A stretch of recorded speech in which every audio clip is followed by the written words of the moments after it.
Sir Giribabu గారు నమస్తే sir. నమస్తే అండి. సార్ గిరిబాబు గారు రీసెంట్‌గా మా అంకుల్ ఒకాయనతో మాట్లాడుతుంటే ఆయన ఒక మాట చెప్పారు. మనం 40 ఏళ్ల వయసులో ఎలా ఉండాలి? ఎలాంటి లైఫ్ స్టైల్ ఉండాలి మన దగ్గర అనేది మనం 20 ఏళ్ల వయసులో ఉన్నప్పుడే డిసైడ్ అవ్వాలంట. అంటే 20 ఏళ్ల వయసు నుంచే ఆ కార్యాచరణ ప్రారంభించాలి అంట. మరి మనం 40 ఏళ్ల వయసులో మనం కోరుకున్న లైఫ్ స్టైల్ మనకు ఉండాలి అంటే మరి 20 ఏళ్ల వయసున్నప్పుడే మరి ఎటువంటి ప్లాన్స్, ఎటువంటి ఐడియాస్ మన దగ్గర ఉండాలి అంటారు అసలు? మీ మామ చాలా కరెక్ట్‌గా చెప్పారండి. మనము ఫ్యూచర్‌లో ఏది అవ్వాలనుకుంటామో దానికి ముందే ప్లాన్ చేసుకోవాలి గదా! సో 40లో ఎలా ఉండాలో 20లో ప్లాన్ చేసుకుంటే 40లో అలా ఉంటాం. అలా ప్లాన్ చేసుకోకపోవడమే గదా! ఇప్పుడు నా దగ్గరికి వచ్చే చాలా మంది ఇన్వెస్టర్స్ వాళ్ళు రిటైర్మెంట్‌కి దగ్గరగా ఉన్నప్పుడు, లేకపోతే ఇంకా అన్ని ఖర్చులు, అన్ని కార్యక్రమాలు దగ్గరకు వచ్చేసి డబ్బులు లేవు, సౌదంగా ఉన్నప్పుడు ఏం చేయాలని అడుగుతూ ఉంటారు. అంటే 50 సంవత్సరాల వయసుకి అప్పుడు రియలైజ్ అవుతారు. ఎగ్జాక్ట్‌లీ. నెక్స్ట్ ఏం చేయాలి ఏంటనేది. దాని బదులు మీరు అన్నట్టుగా 20స్‌లోనే ఈ ప్లానింగ్, ఈ బీజం పడిందనుకోండి, లైఫ్ ఈజ్ ఫుల్ జింగలాల. అయితే నార్మల్‌గా ఇప్పుడు మనము 20s అంటే ఏ స్టేజ్‌లో ఉంటారు ఎవరైనా? +2 అయ్యేప్పటికి 70 ఇయర్స్ అయిపోతుంది. ఇంజినీరింగ్ మాక్సిమం ఇంజినీరింగ్ డిగ్రీ చదివే వయసు, డిగ్రీ ఇంజినీరింగ్ వయసు 17, 20 సంవత్సరాల వయసు. అంటే ఇంజినీరింగ్ లేదా గ్రాడ్యుయేషన్ అయిపోయి అప్పుడప్పుడే కెరియర్ కోసం స్టెప్స్ వేసే పీరియడ్ అది. అయితే అటువంటి పీరియడ్లోనే మనం కనుక ఏం కావాలి ఫ్యూచర్లో, నేను 40స్‌లో ఎలా ఉండాలి, నా లైఫ్ స్టైల్ ఎలా ఉండాలి, నేను ఎలా ఉండాలి కనుక ఆలోచన చేసుకొని స్టెప్స్ వేయగలిగితే definitely they can achieve the beautiful life after 40s. 40స్‌కి అంత ఇంపార్టెన్స్ ఉంటుంది, 40స్‌కి 50స్‌కి. మనం నార్మల్గా ఫ్రెండ్ సర్కిల్లో 50s లాగానే అయిపోయిందిరా, ఇంకా హాఫ్ సెంచరీ కొట్టేసాము, ఇక సగం జీవితం అయిపోయింది అని ఏదో కామెంట్ చేస్తుంటారు. కృష్ణారావు అనుకోండి, జీవితాన్ని ఇలాగానే చేస్తాం. దానికి భిన్నంగా ఉండాలి అంటే మన ఆలోచన కూడా ముందు నుంచే భిన్నంగా ఉండాలి. ఇప్పుడు ఫర్ ఎగ్జాంపుల్ చెప్తున్నాను, ఇప్పుడు నార్మల్గా చాలా మంది ఇంజనీరింగ్ స్టూడెంట్స్ పొద్దున కాలేజ్కి వెళ్ళామా, వచ్చామా, ఎన్ని సబ్జెక్ట్స్ ఉన్నాయి, ఇంకెన్ని పెండింగ్ ఉన్నాయి, ఇదే మాట్లాడుతూ ఉంటారు. దీని బదులు కొంచెం బయటకు వచ్చి మీరు లెర్నింగ్ వైల్ ఎర్నింగ్ అంటే మనం ఏదైతే చదువుకుంటున్నామో అదే చదువుకు తగ్గట్టుగా మీరు ఏం ఇంజనీరింగ్ చేస్తున్నారు, మీరు ఏం గ్రాడ్యుయేషన్ చేస్తున్నారు, దానికి రిలేటెడ్గా ఏదైనా ఒక నైపుణ్యాన్ని పెంచుకోండి. లేదా ఏమీ తెలియకపోతే మీకు సోషల్ మీడియా ఈ మధ్య చాలా విస్తృతంగా వ్యాపించింది. దాంట్లో సోషల్ మీడియా మార్కెటింగ్ లాంటిది, లేదంటే మీకు దానికి పెద్ద ఖర్చే ఉండదు, జస్ట్ ఇంటర్నెట్, ల్యాప్టాప్ ఉంటే సరిపోతుంది. కొంచెం స్కిల్ ఉండాలి. ఉండి మనం ఎవరైనా ఒక ప్రోడక్ట్ పుష్ చేయడమో, లేకపోతే మార్కెటింగ్ చేసి పెట్టడమో, ఇలాంటివి చాలా ఈజీగా చేయొచ్చు. ఇలాంటి రిక్వైర్మెంట్ కూడా ఉంటుంది, ఆపర్చునిటీ చాలా దొరుకుతాయి. ఎగ్జాంపుల్ చెప్తున్నాను, మీరు ఇంజనీరింగ్ చదివే వాళ్ళు అయితే అలాంటి పనులు చేయండి, లేదా గ్రాడ్యుయేషన్ చేసే వాళ్ళు అయితే బీకామ్ లాంటి వాళ్ళు చేసేవాళ్ళు, అలాంటి వాళ్ళు అయితే ఇప్పుడు అకౌంటింగ్ సంబంధించి కానీ, లేకపోతే మన ఇండియాలో జరుగుతున్న ఫైనాన్షియల్ గురించి ముందు నుంచే మీరు ఎక్స్పర్ట్ అవ్వడం నేర్చుకుంటూ ఉండాలి. అంటే మీరు బయటకు రాగానే జాబ్ గురించి సెర్చ్ చేసే పని అవసరం లేదు. మీరు నార్మల్గా ఒక ఇంజనీరింగ్ కానీ గ్రాడ్యుయేషన్ కానీ ఒక 100 మంది పిల్లల్ని అడిగితే మీరు పెద్దకి ఏమవుతారంటే 99% మీరు అందరూ జాబ్ తెచ్చుకుంటా, మంచి జాబ్ తెచ్చుకుంటా, పెద్ద జాబ్ తెచ్చుకుంటా అంటారు తప్ప నేను జాబ్స్ ఇస్తాను అనేవాళ్ళు ఒకరిద్దరు కూడా కనపడరు. అంటే ఒక ఎంటర్‌ప్రెన్యూర్ గా నేను మారతానని ఎవ్వరు చెప్పరు. ఎందుకంటే ఆ విజనరీ లేదు. ఎగ్జాక్ట్లీ ఆ విజన్ మన పేరెంట్స్ నుంచి మనకు రావాలి. రాలేదనుకోండి అది మన తప్పు కాదు. We have to inculcate that. ఇప్పుడు ముఖేష్ అంబానీ వాళ్ళ ఫాదరు ఆయన పెట్రోల్ పంప్ లో పనిచేసామని చదువుకున్నాం మనం. సో అక్కడ నుంచే తనకు విజనరీ తోటి ఒక కంపెనీ ఎస్టాబ్లిష్ చేసి అక్కడ నుంచి కొడుకులు దాన్ని ఆ లెగసీని కంటిన్యూ చేస్తే వాళ్ళు నెక్స్ట్ జనరేషన్ కి లెగసీ కంటిన్యూ చేస్తారు. మీరు విజన్ అంటే నాకు సినిమాలో డైలాగ్ గుర్తొస్తుంది. సీతమ్మ వాకిట్లో సిరిమల్ల చెట్టు సినిమాలో రావు రమేష్ గారు అంటుంటారు, ఒక విజన్, ఒక ప్లానింగ్ ఉండాలయ్యా అంటుంటారు కదా. ఎగ్జాక్ట్లీ. సో ఆ విజన్ ప్లానింగ్ 20s లో ఉంటే that give you beautiful life in 40s. అందుకే చెప్పింది. సో మనము లెర్నింగ్ వైల్ ఎర్నింగ్ అంటే మనం చదువుకునేటప్పుడే ఎంతో కొంత సంపాదనకు సంబంధించిన దృష్టి పెడుతూ వెళ్ళాలి. చాలా మంది అరే ఇంకా చదివే కంప్లీట్ కాలేదు కదా, నువ్వు స్పెండింగ్ గురించి అప్పుడే ఎర్నింగ్ గురించి ఎందుకు మాట్లాడతావు అంటే అది అప్పటికి చాలా దూరం అయిపోద్ది. అంటే మనము ఈ రోజుల్లో క్యాంపస్ ప్లేస్మెంట్స్ చాలా తక్కువ మందికి వస్తూ ఉంటాయి, లేదా బయటకు వచ్చాక జాబ్ సర్చింగ్ చాలా తక్కువ మందికి వెంట దొరుకుతుంటుంది. ఆ గ్యాప్ని మనము తగ్గించాలి అంటే మీరు ఆ డిగ్రీ చదివే పీరియడ్లోనే దానికి సంబంధించిన బీజం మీరు ముందే వేసుకొని మనం అటుగా స్టెప్స్ వేస్తూ వెళ్ళాలి. అలా చేస్తూ ఉన్నప్పుడు ఇంపార్టెంట్ ఏంటంటే అట్లీస్ట్ మీరు దీని తగ్గ బుక్స్ చదువుతూ ఉండాలి. ఫర్ ఎగ్జాంపుల్ విజయానికి 5 మెట్లు ఎప్పటిదో ఓల్డ్ బుక్, లేకపోతే మనీ పర్స్ బుక్, లేదా rich dad poor dad book, ఇలాంటి ఫినాన్షియల్ రిలేటెడ్ బుక్స్ మోటివేట్ చేసే బుక్స్, మిమ్మల్ని మనీ వైపుగా, మోటివేట్ చేసే books, the difference between earnings and savings, మీరు ఎలా చేయాలి, సంపాదించింది సంపాదనగా ఎట్లా మార్చాలి, ఇవన్నీ కూడా మీకు అందులో చాలా టిప్స్ చెప్తూ ఉంటారు వాళ్ళు. మీకు చాలా బుక్స్ ఉన్నాయి, మీకు వారన్ బఫెట్ బుక్స్ ఉన్నాయి. ఇలాంటివి మనం చదువుతూ ఉంటే మిమ్మల్ని మొత్తం కంప్లీట్ గా మీ దృక్పథాన్ని మార్చేస్తాయి. అంటే ఒక మంచి పుస్తకం ఒక మంచి మిత్రుడి కంటే ఎక్కువ అని చెప్తూ ఉంటారు. అందుకే కనుక book reading is a fantastic habit that will change your life style. కనుక మనం ఎలా ఉండాలి, ఎలా ఆలోచించాలి దానికి బుక్ రీడింగ్ చాలా బాగా ఉపయోగపడుతుంది. కనుక 20s లోనే ఈ హ్యాబిట్ని ఇన్కల్కేట్ చేసుకోవాలి, మనము అలా చేసుకోవాలి. తర్వాత మీరు ఏదైతే కొంచెం కొంచెం చిన్న చిన్న సంపాదన స్టార్ట్ అవుతుందో 20s లో, లేదా పాకెట్ మనీ అవ్వచ్చు, దాన్ని ఇన్వెస్ట్మెంట్కి కన్వర్ట్ చేయండి ముందు నుంచి. Start early, nothing but start early is the biggest thing which is going to change your life again. నేను చాలాసార్లు చెప్పాను, మన పిల్లలు పుట్టగానే పుట్టిన నెల నుంచే నెలకు 1000 రూపాయలు వేస్తూ పోతే వాళ్ళకు 60 ఏళ్ళు వచ్చేప్పటికి కనీసం 70-80 కోట్లు అవుతుంది అది, ఇఫ్ ఇట్ జనరేట్స్ 15% రిటర్న్. కానీ నువ్వు 60 ఏళ్ళు ఉంటారా, చేస్తారా అని ఆలోచన చేస్తే కుదరదు అది. అంటే నువ్వు అంతకాలం ఉండడానికి విజన్ ఉండాలి, ఆ విజన్ ఉండాలి, ఐడియాలజీ ఉండాలి, థాట్ ప్రాసెస్ ఉండాలి.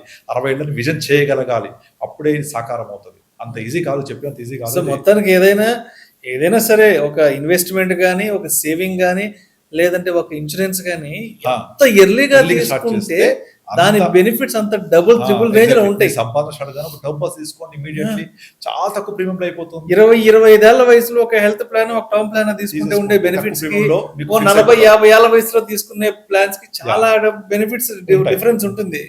దీనికి ప్రధాన మరో శత్రువు ఉంది, ఏంటి? ఈఎంఐస్.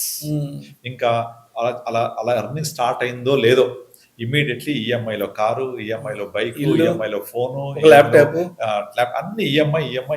ఇంకా లైఫ్ అంతా ఈఎంఐలు కట్టడానికి సరిపోతుంది. సార్ నెలకు ₹1,00,000 సంపాదించే వాళ్ళు 80,000-90,000 ఈఎంఐలు కడుతున్నారు, చాలా మంది ఉన్నారు. సో ఈఎంఐ అనేది పెద్ద శత్రువు. దాన్ని మనము ఈఎంఐ రూపంలో కాకుండా ఇన్వెస్ట్మెంట్ రూపంలో కన్వర్ట్ చేయగలగాలి. కన్వర్ట్ చేసి మనం చేయగలిగితే, అంటే అలా కొనుక్కోవద్దంటే కొనుక్కోవాలి, కానీ ఈఎంఐలో కడుతూ ఉంటే మనకు అది హ్యాబిట్ అయిపోతూ ఉంటుంది. మనం ఒక డబ్బులన్నీ వడ్డీ రూపంలో కట్టేస్తూ ఉంటాం. అంటే ఈఎంఐ అనేది ఒక 20-30% లోపల పెట్టుకోవాలి, ఇంకా తక్కువే ఉండాలి. దాన్ని ఒక 80%-90% వరకు తీసుకెళ్ళామంటే ఇంకా ఎగ్జాక్ట్లీ చేయకూడదు. సో ఈఎంఐకి 80% మనం బానిస కావద్దు. రివర్స్ ఇన్వెస్ట్మెంట్ చేయగలగాలి, పవర్ ఆఫ్ కాంపౌండింగ్ ఎంజాయ్ చేయగలగాలి. అలా పవర్ ఆఫ్ కాంపౌండింగ్ ద్వారా వచ్చే ప్రాఫిట్స్ తీసుకొని కొనుక్కోండి. నేను ఒక గోల్ పెట్టుకొని ఆ గోల్ రీచ్ అవ్వడం కోసం ఇన్వెస్ట్మెంట్ స్టార్ట్ చేయండి, యూ సీ ద డిఫరెన్స్. తర్వాత అన్ని ఇంపార్టెంట్ థింగ్, మీ యొక్క ఫ్రెండ్ సర్కిల్, మీ సర్కిల్ ఎలా ఉంది. అందుకే నీ యొక్క 5 స్నేహితుల పేర్లు చెప్పు, నువ్వేంటో చెప్తానని ఒక ఇంగ్లీష్ పోయట్ చెప్పాడు. కనుక మనకున్న ఫ్రెండ్స్ కూడా మన మైండ్ సెట్ కి తగ్గట్టుగా ఉండాలి. సో మన 5 ఫ్రెండ్స్ ఎవరు ఉండాలి, మన చుట్టుపక్కల ఉండే వాళ్ళంతా కూడా ఇదే మైండ్ సెట్ ఉండేవాళ్ళు ఉంటే ఆటోమేటిక్ గా మీరు కూడా 6వ వాడు అయిపోతారు. అందుకే అంటారు your network is your network అని. ఎగ్జాక్ట్లీ.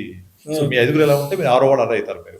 సో వాళ్ళందరూ మన కాలేజీ కొట్టి సినిమాలు పోదాం, లేకపోతే లైఫ్ అంతా ఎంజాయ్ చేద్దాం, సాయంత్రం కాగానే వీకెండ్స్ వచ్చింది, వీకెండ్ పార్టీస్ అలా అంటే అక్కడే సరిపోతుంది. అలాంటి బ్యాచ్ తో ఉన్నామంటే మనం కూడా అట్టే కొట్టుకుపోతాం. అలా కాకుండా మీరు పెద్ద స్టార్ట్అప్ కంపెనీస్ ఉండేవాళ్ళు, పెద్ద స్టార్ట్అప్ కంపెనీస్ పెట్టే వాళ్ళని, చాలా చాలా తక్కువ ఏజ్ లో పైకి వచ్చి చూడండి, వాళ్ళ యొక్క ఎర్లీ స్టేజ్ ఇలాగే ఉంటుంది. మీరు ఎవరిదైనా తీసుకోండి కేస్ స్టడీ, ఎవరిదైనా సరే వాళ్ళ యొక్క ఎర్లీ స్టేజ్ అంతా ఇలాగే ఉంటుంది. వాళ్ళ ఫ్రెండ్స్ అలాగే ఉంటారు. అలా 3 ఫ్రెండ్స్ కలిపి పలానా పెట్టారు, 4 ఫ్రెండ్స్ కలిపి పలానా స్టార్ట్అప్ స్టార్ట్ చేశారు, చదువుతుంటాం మనం.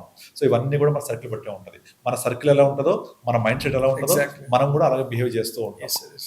సో చాలా మంది చెప్తూ ఉంటారు, నార్మల్ గా తాగుబోతుల ఫ్రెండ్స్ అవుతుంటారని. అది విన్నదే కదా. కనుక మీరు తాగుబోతారు, మీ ఫ్రెండ్స్ అలాగే దొరుకుతారు. మీరు అలా చేయొద్దు. మీరు మైండ్ సెట్ అంతా విజనరీగా ఉండాలి. నా 20s లో చేసే స్టెప్ 40s లో ఉపయోగపడాలని అంటే మీకు అలాంటి వాళ్ళే దొరుకుతారు. మీరు అలాగే ఉంటారు మీరు. కనుక మనం ఏమైతే ఆలోచిస్తామో, యథా రాజా తదా ప్రజ, యథా మీరుంటే తదా మీ చుట్టుపక్కల వాళ్ళు ఉంటారు. So right people is very very very very important. ఇది కనుక స్టెప్స్ వేయకపోతే మీరు 40s లో రిగ్రెట్ అవ్వాల్సి వస్తుంది. ఒక ఎగ్జాంపుల్ చెప్తాను. నేను రీసెంట్ గా నా దగ్గరికి ఒక క్లయింట్ వచ్చాడు. అతని ఏజ్ వచ్చేసి అరౌండ్ రిటైర్మెంట్ కి 1-2 నెలలే ఉన్నాయి. అయితే చాలా పోలీస్ డిపార్ట్మెంట్ చాలా పెద్ద పోస్ట్ లో ఉన్నాడు. 60s వచ్చాడు, 1 month లో రిటైర్ అవుతాడు. పెద్ద పోస్ట్ ఉన్నాడు. ఆయన 30 years సర్వీస్.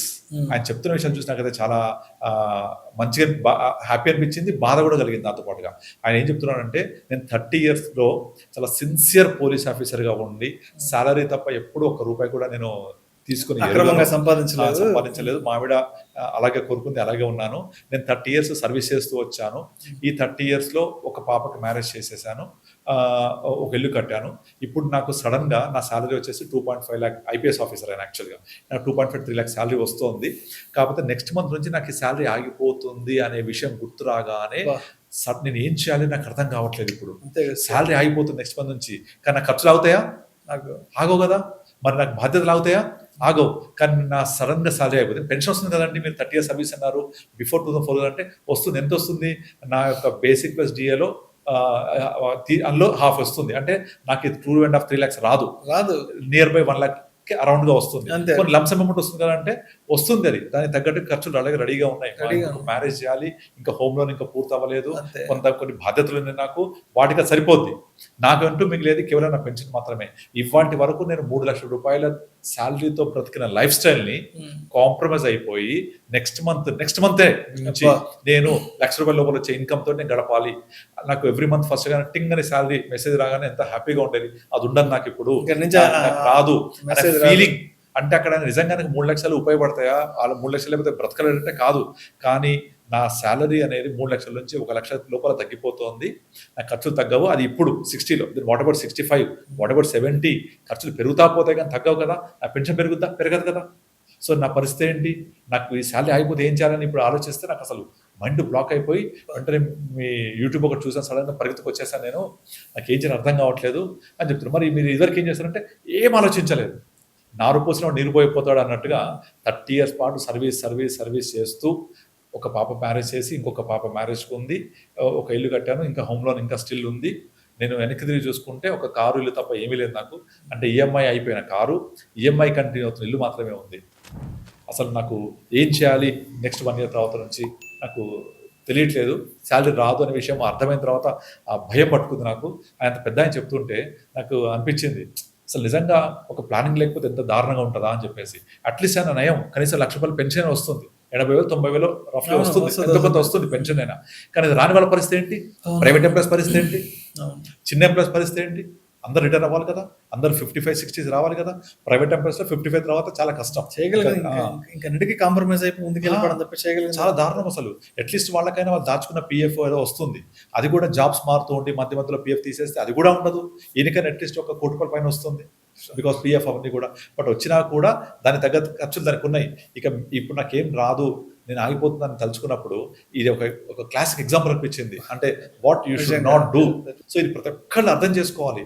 సో నా యొక్క 40s లో 20s లో ఎలా ఉండాలి నేను, will decide your 40s. 30s లో ఎలా ఉండాలి, decides your 60s. So 30s పెళ్ళి పిల్లలు పుట్టగానే ఏం చేయాలి, ఏ స్టెప్స్ చేయాలి, will decide your 50s and 60s. Thank you sir, thank you so much. నిజంగా అంటే 40 ఏళ్ల వయసులో మన లైఫ్ స్టైల్ ఎలా ఉండాలి అనేది 20 ఏళ్ల వయసులో డిసైడ్ కాగలిగితేనే నెక్స్ట్ 40లో ఎలా ఉండొచ్చు, 50లో ఎలా ఉండొచ్చు, 60లో ఎలా ఉండొచ్చు అనే దానికి చాలా మంచి క్లాసిక్ ఎగ్జాంపుల్స్ తో చెప్పారు. Thank you so much Giribabu గారు. థ్యాంక్ యూ అండి.